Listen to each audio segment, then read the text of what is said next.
Hey, fellow comic book geeks, Kevin Given with you once again. If you love comics as much as I do, you're going to subscribe to my channel. This week on Comics Let's Talk, we're going to discuss movies with a female lead that's based on comic books. A little bit of a history of it. I also want to discuss the Hollywood political agenda of identity politics, the woke movement, SJWs, whatever you want to call it, and what it means for entertainment and what it's done to our beloved franchises. All of this in anticipation of the upcoming Captain Marvel movie starring Brie Larson. She's getting a lot of flack for supposedly using this role to push gender politics. Is this movie pushing a political agenda in the guise of entertainment? Is Brie Larson good for the role and good for Marvel? What will this mean for the future of Marvel-based movies, since a lot of actors are rumored to be hanging up their tights, including Chris Evans and maybe Robert Downey Jr. And I'm not real sure about the latter. I've heard Chris Evans himself state that he's moving on from the role of Captain America, but I haven't heard anything official from the Robert Downey Jr. camp. However, we can take a hint from the trailer from Spider-Man Far From Home. Downey's not in it, but Samuel L. Jackson's Nick Fury is. It looks like he's the new mentor for Peter Parker. Anyway, true believers, we'll discuss all of that in just a few minutes. But first, let's look at a history of female leads in comic book-based movies. One of the myths that's being perpetrated is that there have been no good roles for females or strong female leads in movies or TV until recently. So, why haven't they been making movies with strong female leads until Wonder Woman? Well, the truth is that they've been trying since 1968.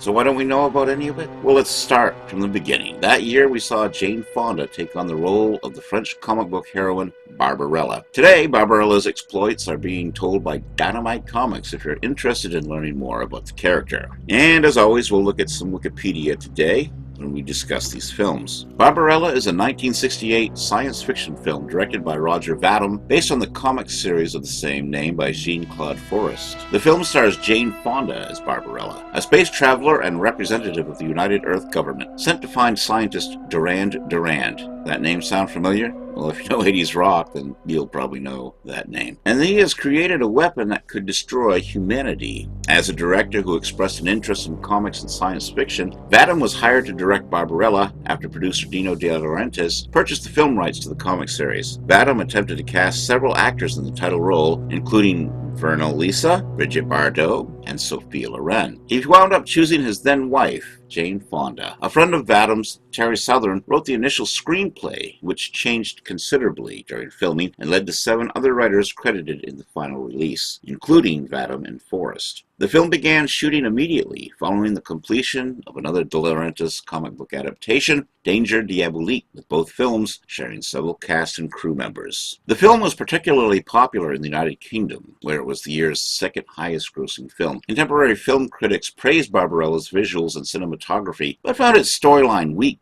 after the first few scenes. Although several attempts at sequels, remakes, and other adaptations have been planned, none have yet entered production. According to the Los Angeles Times, Barbarella may seem quaint to modern audiences, but its imagery has echoed for years in pop culture. Lisa Eisner of the New York Times called Barbarella the most iconic sex goddess of the 60s. The film's costumes influenced Jean-Paul Gaultier's designs in The Fifth Element, and the Gaultier noted Paco Rabanne's metallic dress that was worn by Fonda. Barbarella was later called a cult film. Author Jerry Lemke noted the film's popularity. It was available in small video stores and was familiar beyond the film buff community. According to Lemke, any doubt about its cult status was dispelled when Entertainment Weekly ranked it number 40 on its list of top 50 cult movies. In 2003, he cited the film's popularity on the internet, with fan sites ranging from a Barbarella festival in Sweden to memorabilia sales and reviews. Lemke writes that the websites focus on the character of Barbarella. Barbarella has influenced popular music, with Duran Duran taking its name from the film's antagonist. The group later released a concert film, Arena, An Absurd Notion, with Mila O'Shea reprising his role from Barbarella. Ariana Grande's 2014 music video for Break Free was also influenced by Barbarella. We don't get another female lead based on a comic book until 1984. In that year, we got 2 of them. First, it was Supergirl.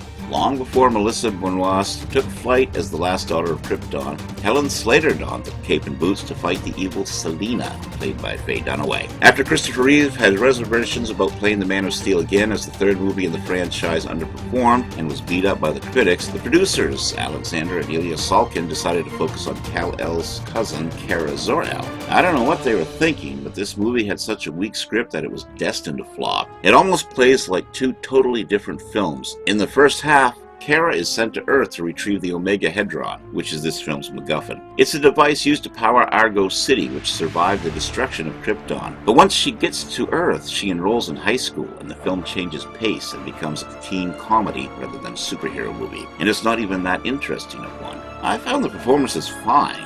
Christopher Reeve was supposed to have a cameo, but he must have read the script and opted out. Then Supergirl, aka Linda Danvers, develops a crush on a boy, and Selina wants the boy for herself. So instead of this vital device for the continuing survival of Argo City, the two ladies fight over a boy. Some of the effects do hold up by today's standards, but some don't. It's an uneven mess. Directed by Jeanette Swar. Mark McClure as Jimmy Olsen is the only actor from the Superman movies to appear in this film. Supergirl earned extremely negative reviews. The film currently holds a 10% rating on Rotten Tomatoes based on 29 reviews, with the consensus: the effects are cheesy and Supergirl's wide-eyed cheery heroine simply isn't interesting to watch for an hour and a half. The film was nominated for 2 Razzie Awards, including Worst Actor for Peter O'Toole and Worst Actress for Faye Dunaway. Variety referred to the film as intermittently enjoyable spectacle. Some well-staged effects highlights, notably a violent storm that threatens the school, and the climax where Supergirl and Selina confront each other in the latter's mountaintop castle. Also in 1984 came Sheena, Queen of the Jungle. The first female lead in a comic book wasn't Wonder Woman. However, Wonder Woman is one of the few that survived consistently into the present day. Sheena, Queen of the Jungle, is a fictional American comic book jungle girl heroine.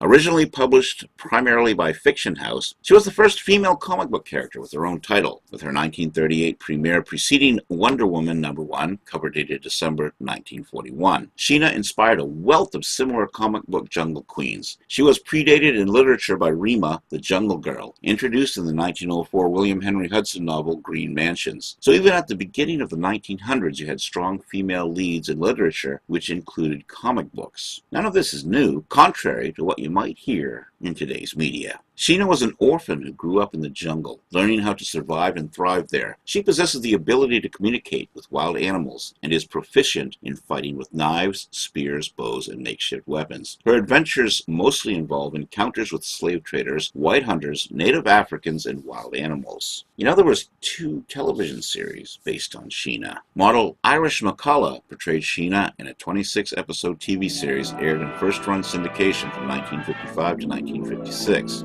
McCullough told a newspaper interviewer she was discovered by Nassau Studios while throwing his bamboo spear on a Malibu, California beach, famously adding, "I couldn't act, but I could swing through the trees." Although the Sheena character was often called the Queen of the Congo, the TV series clearly located her in Kenya, which is hundreds of miles from the Congo River. Sheena was revived by TV syndicator Hearst Entertainment in October 2000. Portrayed by Gina Lee Nolan, Sheena was given a new power in this 35-episode Columbia TriStar series: the ability to adopt the form of any warm-blooded animal once she gazed into its eyes. She was also depicted as a ferocious killer, capable of becoming a humanoid creature called the Darak Na. This form killed numerous individuals, though in her regular form she was also seen in numerous episodes stabbing soldiers and other villains to death. As with Tanya Roberts, Nolan's Sheena spoke whole sentences. According to Deadline, Millennium Films are developing a Sheena reboot. But in 1984, the same year as Supergirl, Sheena, also known as Sheena, Queen of the Jungle, a fantasy adventure film based on the comic book character that first appeared in the late 1930s. A hybrid of action, adventure, and soap opera style drama, Tanya Roberts' Sheena was shot on location in Kenya. It tells the tale of a female version of Tarzan, who was raised in the fictional African country of Tigora by the equally fictional tribe of Zambuli. The movie starred Tanya Roberts, Ted Wass, and Trevor Thomas. It was directed by John Gillerman and written by Lorenzo Simple Jr., who had previously collaborated on the 1976 remake of King Kong.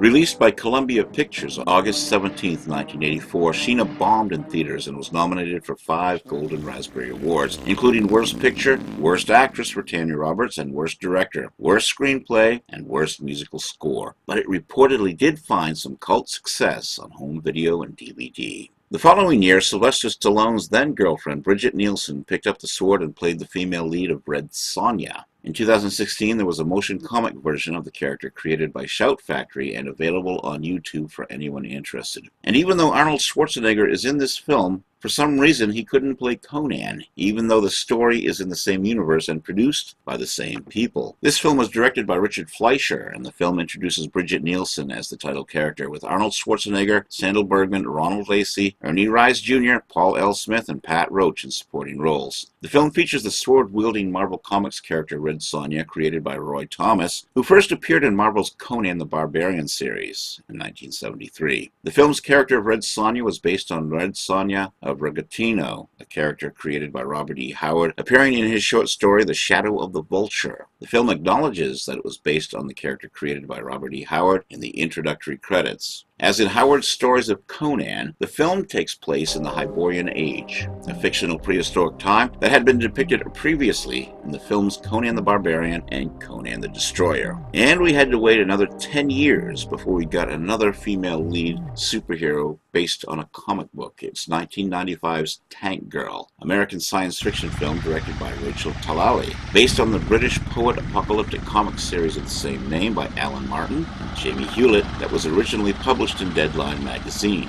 The film stars Lori Petty, Naomi Watts, Ice-T, and Malcolm McDowell. Tank Girl is set in a drought-ravaged Australia, years after a catastrophic impact event. It follows the anti-hero, Tank Girl, as she, Jet Girl, and genetically modified super soldiers called the Rippers fight water and power, an oppressive corporation led by Kesley. After reading an issue of the Tank Girl comic book she had received as a gift, Talalay obtained permission from Deadline's publisher, Thomas Soar, to direct a film adaptation. She selected Catherine Hardwood to be the production designer and worked closely with Martin and Hewlett during the making of the film. Tank Girl was filmed primarily in White Sands, New Mexico, and Tucson, Arizona. The film's critically praised soundtrack was assembled by Courtney Love, and the Rippers' makeup and prosthetics team was headed by Stan Winston. Winston's studio wanted to work on the project so much that they cut their usual prices in half to meet the film's budget. It tanked. Sorry, I couldn't resist. Anyway, the following year we had a low-budget Vampirella movie. And Vampirella is a 1996 American film which was part of the Roger Corman Presents series. It was based on the Vampirella comic book. It was directed by Jim Wynorski, who in 2013 said it was the one film of his he regretted making. I can look back on it today and just say, oh well. But back when the memories were fresh and the blood on the floor was yet to dry, it was painful to even edit, he said. What went wrong? Wrong choice with a star? Massive union problems in Vegas, studio interference, theft, accidents, 112-degree heat, you name it, we had it happen. But, he says, at least I got to see Soupy Sales perform. Jim Wynorski later called the film a mess, a film I cannot watch. Everything went wrong. Everything! His main concern was the casting of Talissa Soto. Wynorski said, she's very pretty and sexy, but she's not Vampirella. They forced me to use her. She just didn't have the body for the costume. I should have had Julie Strain, but they didn't think Julie Strain meant anything, so they put somebody wrong in the role. Wynorski later said he should have stopped and said, let's not do this. But at least I was going to lose the rights in 6 months, so I did what I had to do. But I got the film made, although I should have said no. It would have been so simple to cast the latest Baywatch bimbo in this part, said Girani. So now she's a vampire Wonder Woman from outer space with a Puerto Rican accent. What more could you ask for?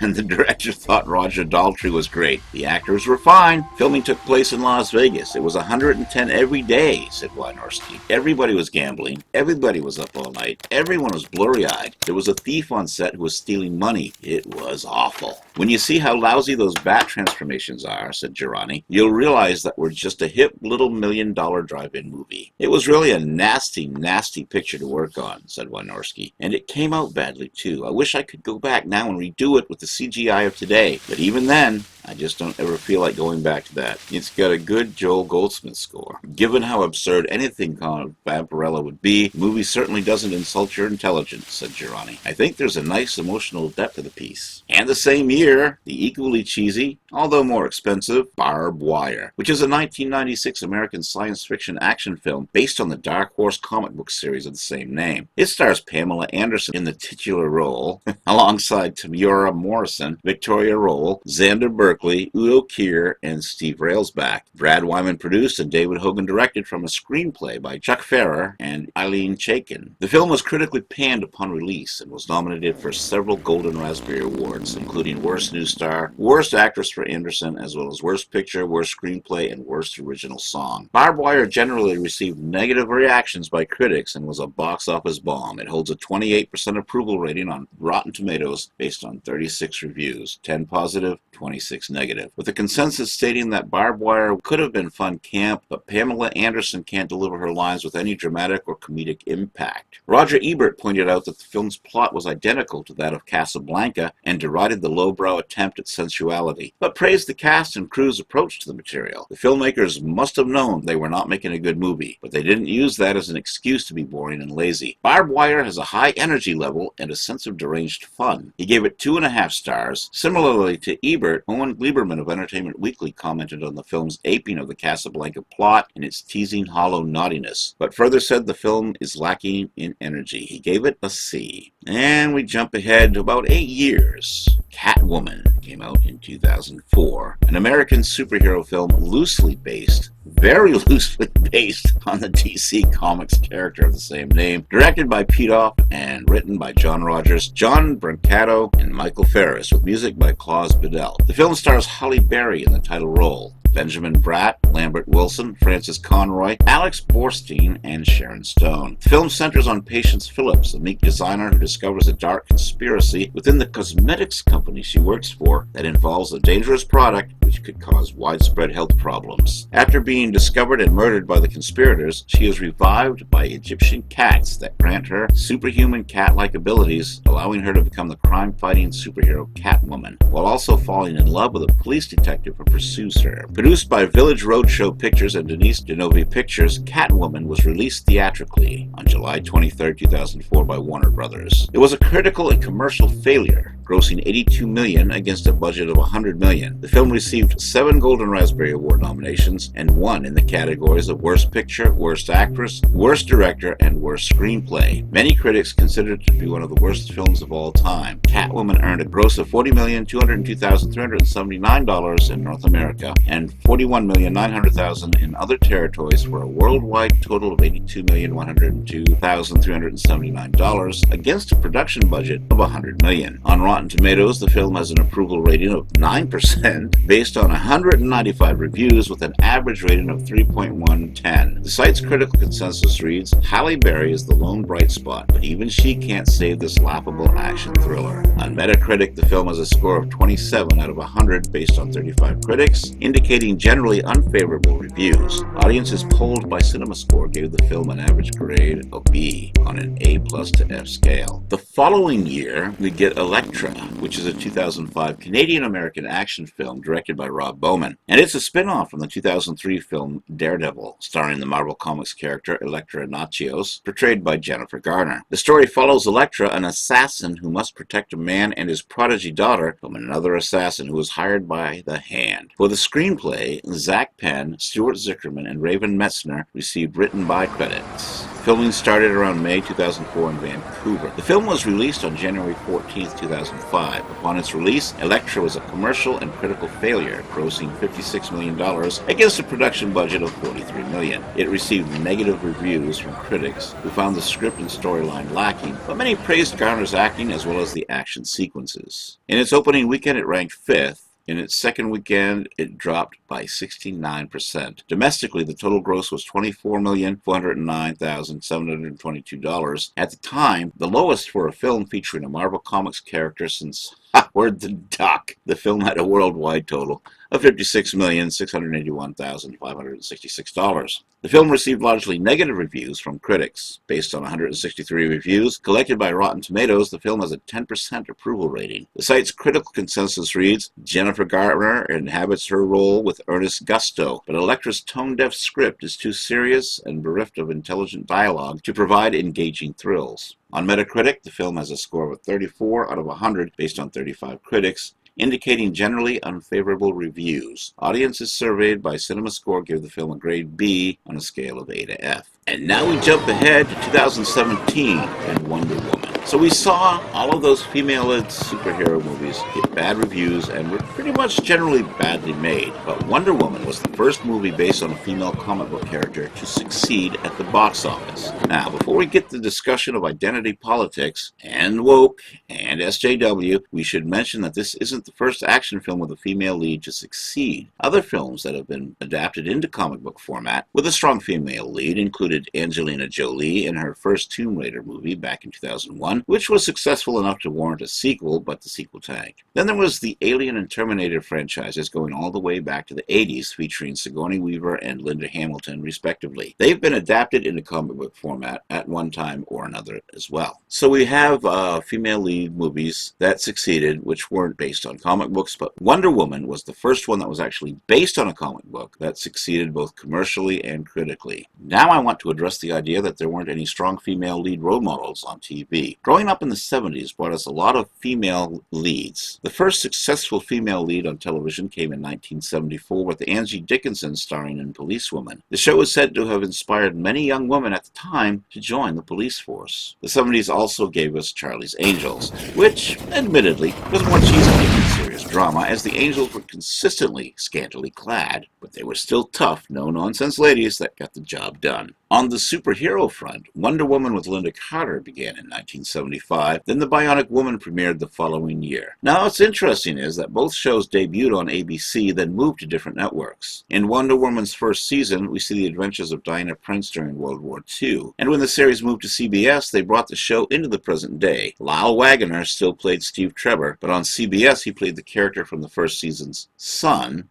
so thankfully the romantic aspect of the relationship between the two, apparent in the first season, was downplayed, for obvious reasons. And then The Bionic Woman moved from ABC to NBC. Both shows were intensely popular, and neither was canceled due to bad ratings. Wonder Woman was canceled because Linda Carter's contract was up, and she opted not to renew. The Bionic Woman was canceled simply because The $6 Million Man was also canceled around the same time. Both shows garnered about the same number of episodes, right around 61 for Wonder Woman and 58 for The Bionic Woman. For a short time, Wonder Woman and The Incredible Hulk played back-to-back, which gave superhero fans of that day a DC title next to a Marvel title. So there were successful, strong female leads that influenced generations of women. Fanboys, for the most part, have no problem with strong female leads. So when did the identity politics movement begin, and how has it affected our beloved franchises? Star Wars: The Force Awakens came out in 2015 and was a huge success. It's the highest-grossing film in North America and the third highest-grossing film worldwide. I was so ecstatic to see the return of the franchise. Now, I'm not the kind of guy that will diss the prequels. I enjoyed the first one, despite Jar Jar Binks being prominent in that one. And the third one was clearly a step in the right direction toward the greatness of the original series. Attack of the Clones was probably, for me, the weakest of all of the Star Wars films. But Force Awakens had the right feel. It was so close to the magic of the first Star Wars that I felt like a kid again. The action was there, the special effects top-notch, the pacing was great, and J.J. Abrams helped craft an epic masterpiece. But something was wrong. The characters weren't quite right. The biggest letdown for me, of course, was the death of Han Solo. They killed off Harrison Ford's Han Solo without putting him in any action scenes with Luke or Leia, and that kind of fogged my view of the newer characters. But of the newer characters, my favorite was Finn, a stormtrooper that questioned his career choice. I couldn't get into Kylo Ren as a villain. He seemed more whiny than menacing. Unlike Darth Vader, who was a great villain. Also, Rey didn't seem right to me, like she was incomplete, more of a caricature than a person. So the way the characters were written, they weren't developed as strong as they should have been. And the critics are on board with the entire identity politics woke movement and SJW thing that's going on. They're obviously going to give every movie that is produced with the goal of pushing this political view, good reviews. The proof is in their review of DC Comics movies, which I will touch on in a minute. But first, the problem with Star Wars. When the weak creation of the new Star Wars characters was brought up, how did the producers respond? They said fanboys couldn't deal with a strong female lead and insulted the fan base. As I've just pointed out, I grew up with strong female leads throughout the 70s. The only one of the aforementioned shows that I didn't watch much of was A Policewoman. I didn't necessarily dislike the show, I just didn't get into it as much as the others. And I also loved the Alien and Terminator movies, which gave us strong, well-developed female leads. And so I welcomed the new cast of Star Wars, but noticed that something was wrong. First with Kylo Ren. How could someone be this big of an idiot and rise to prominence in the Empire? How was Rey able to fight Ren and get the upper hand? And the only answer that comes forward is that Rey is a woman and Ren is a white male. Really? Rey can do all things just because of her gender? We know so little about her, and she's too young to have learned how to do all the things that she does in this movie so great, including flying the Millennium Falcon and fighting one of the greatest leaders in the Empire just because she's female. Now, by contrast, Luke Skywalker had to study at Yoda's feet for quite some time. Then when he faced off against his adversary in a fit of rage, he not only lost the battle, he also lost his hand, and one suspects, if he hadn't been Darth's son, he probably would have lost his life. Now that's character development over the course of the original 3 films. White men are also made to look like idiots in Force Awakens, and it's only simply because they're white men. Where does all this lead?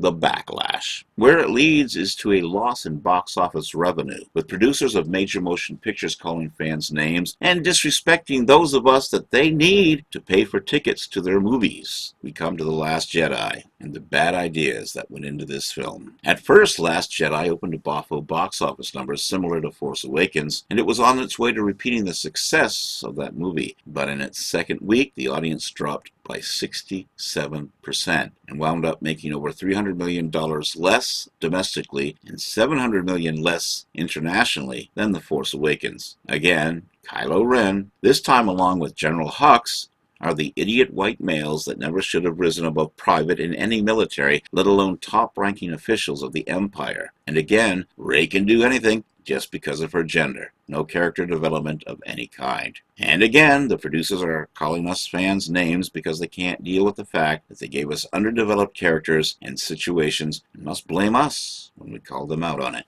The Last Jedi was still the #1 film of the year and made a ton of money, though not as much as Force Awakens. And now we come to Solo. This is a good movie and deserved to make money, but because fans are upset, it way underperformed as a protest to the filmmakers who continue to undermine the traditional fans. As a result, we're simply not going to go to their movies until they get it right. How will Episode 9 fare? We'll find out soon. Now let's look at this gendered politics, woke stuff, this SJW stuff in other franchises. In 2015, we also got one of the weakest superhero movies of all time, Fant4stic, which I knew would be a disaster. And instead of gender politics, we get race politics. Oh, you fanboys don't like this movie because of Michael B. Jordan is black. Well, what does that say for all the black people I know who grew up on Fantastic Four comics and didn't like this movie either? Josh Trank couldn't produce a successful adaptation of a comic book movie, even if it was characters that he created. I happen to like Michael B. Jordan a lot. He was good in Fruitvale, superb in Black Panther, and awesome in the Creed franchise. As someone who owned every Fantastic Four comic book from #1 well into the 300s before I stopped reading comics, and you can blame Jim Shooter for that, but that's a story for another show, so we won't discuss that here. I also read every Black Panther comic created in the 60s and 70s. I think I know both franchises pretty well. If a movie sucks, Fant4stic, it will Trank. If a movie is great and sticks as well as possible to the source material, Black Panther, no matter the character's race or gender for that matter, it will succeed. Michael B. Jordan in both of those movies did not like Fant4stic because it completely failed to live up to the Fantastic Four. Far worse than this Tim Story Fantastic Four, which I didn't mind too bad. But if a movie is great and sticks as well as possible to the source material, such as Black Panther, no matter the character's race or gender for that matter, it will succeed. Again, Michael B. Jordan was great in Black Panther. Michael B. Jordan did his best in Four Stick, but he was not the character of Johnny Storm. It was not because of his race. None of that cast, and again, the actors are not to blame, and I don't blame them, but no one in that cast was a right match for their characters. No one. But that's also a story for another show. So the box office numbers speak for themselves. Now listen up, social justice warriors. We don't dislike movies because of race or gender of characters. We dislike movies adapted from comics that fail to stick to the source material. Then in 2016, Paul Feig brought us his all-female Ghostbusters, and fans of the original films were upset. They had original cast members Bill Murray, Dan Aykroyd, and Ernie Hudson in their movie, while Harold Ramis had since passed on, so he could not reprise his role. But they didn't reprise their roles either from the original series, not to mention that their cameos were weak and had nothing to do with the story. When Leonard Nimoy reprised his role as Spock Prime in the Star Trek reboot for a cameo, it was an important part of that story to the film. In addition, Paul Feig completely ignored the original movies and started his series from scratch. Before the film was released, the trailer garnered the most unlikes in YouTube history. The film ultimately tanked, or should I say tranked. I'm going to say tranked from now on instead of tanked. The film ultimately tranked, with the producers and the cast accusing those they called haters of being misogynist and against women. Paul, you needed the original Ghostbusters fans to like your movie for it to succeed. Calling us names and accusing us of hating women is not going to get us to go to your movie. The irony is that this is not a bad movie. They just ticked off fans of the original franchise before its release. For some reason, Hollywood seems bent on pushing gender politics on its audience. It wants to show strong female leads, and that's fine with me, but it also wants to continue to undermine white males. It seems to have this agenda where it wants to belittle people of one gender and race, while building up people of another gender and other races. The big mystery to me is why? Why are these producers, for the most part white males themselves, bigoted against their own kind? But let's discuss that a little later. Right now, we'll look at another franchise, Star Trek. CBS began to promote its streaming service with the announcement of bringing us a new Star Trek series. This resulted in Star Trek Discovery. Star Trek fans were excited that Star Trek would return to television, especially since Star Trek Beyond underperformed, and the future of the Kelvin timeline was in doubt at the time, and it's since been scrapped. No more Kelvin timeline. But this series turned out to be the least watched of any Star Trek series, and like Last Jedi was for Star Wars fans, most divisive among Star Trek fans. I think the fans who like Discovery are the ones who aren't as big on the original series. Those of us who love the original series are the most upset with it. It's the darkest of all the Star Trek shows, and Sarek, though well played by James Frayne, is not behaving like the Sarek that fans of the original series all know and love. As of this writing, Spock has yet to be seen, though they're teasing us with his possible presence. Then we come to Doctor Who. Now, I'll be honest, I have not seen Doctor Who since Colin Baker played the character. I came on board in the Tom Baker era and loved it. Then the Doctor turned into Peter Davison. Then I kept watching. I wasn't as enthused about the show, but Davison was likable, if not a bit bland as the Doctor. However, he had a certain charm that made him a good Doctor. But when I first saw Colin Baker, I remember thinking, what the hell is this? And I stopped watching. I haven't been back since. However, that's not because I'm against the show, it's simply because of time limitations. I don't really have that much time for television right now, so I haven't seen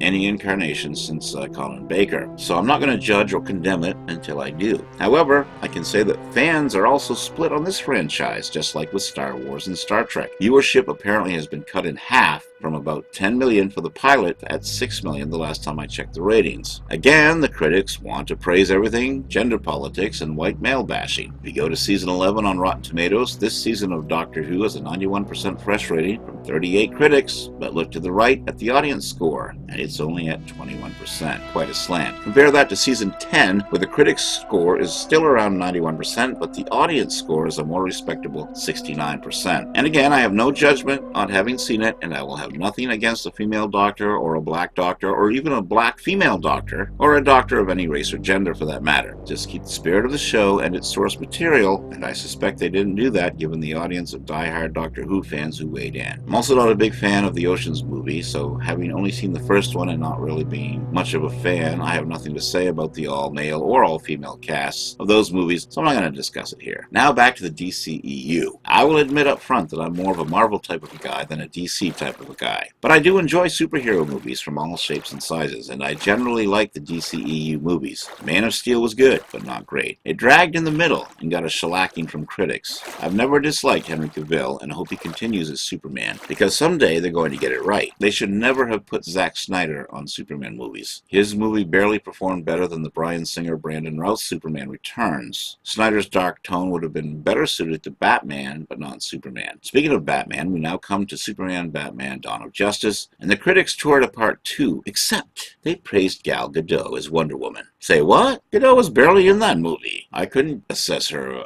performance on what she did in that movie. She just kind of fought the bad guy. So I reserved my judgment, which was ultimately positive, for the Wonder Woman solo movie, simply because the only thing she did was join in the battle at the end. There was nothing to gauge her performance on. So again, the critics seem to be positive to movies just because they have a female lead. Is this right? Of course not. Weigh the movie on its own merits, whether the lead is a male or a female. I enjoyed Wonder Woman, Justice League, and Aquaman, all at about the same level. What did the critics do? According to Rotten Tomatoes, the critics gave Wonder Woman 93%, while the audience gave it 88%. And the box office numbers proved, which I already knew, that a female lead in a superhero movie could succeed at the box office. Then we come to Justice League, and again, the critics tore it apart with a 40% rotten score. However, audiences gave it 73%. And then the critics gave Aquaman 65%, which was barely passing, and yet Aquaman is the #1 DCEU movie and the only one to pass $1 billion worldwide. Audiences gave the movie a 78%. So it would appear that the critics are bending over backward to give female-led superhero movies more positive reviews. I personally enjoyed Aquaman the best, slightly better than the other two. It had the best developed characters, including the villains, and the cinematography was fantastic. The underwater kingdom rivaled that of Thor's Asgard in the MCU. Plus, the villain of Mars and Wonder Woman was only slightly better developed than Steppenwolf and Justice League. While all three movies had about the same amount of CGI, action, pacing, and direction, the audiences enjoyed all three movies within a 10% range. All three are good movies, so why did the critics like Wonder Woman the best? Just because she's a woman?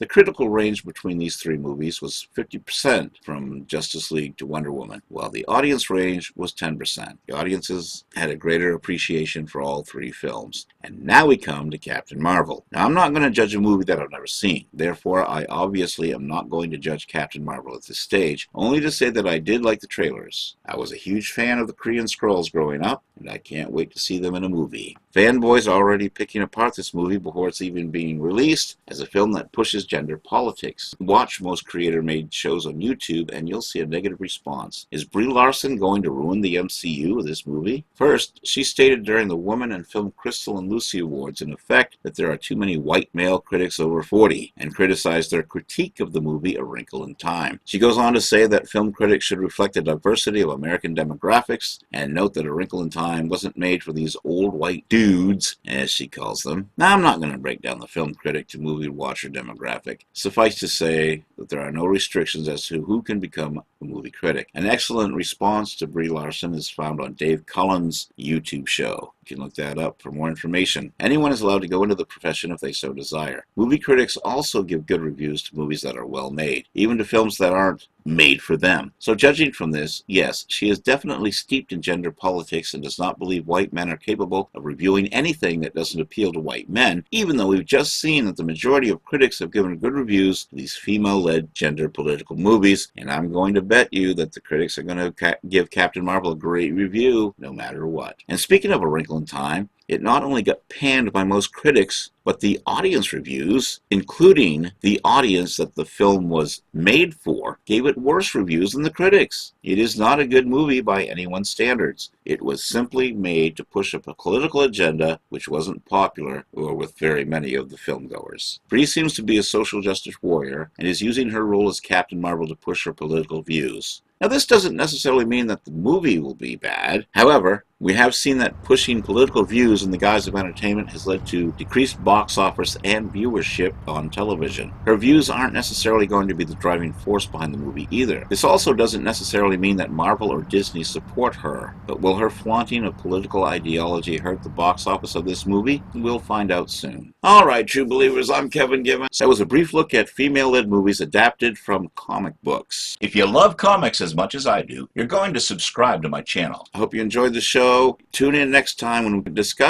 another topic of interest to comic book fans. Until next time, this is Kevin Givens saying so long and keep reading those comics.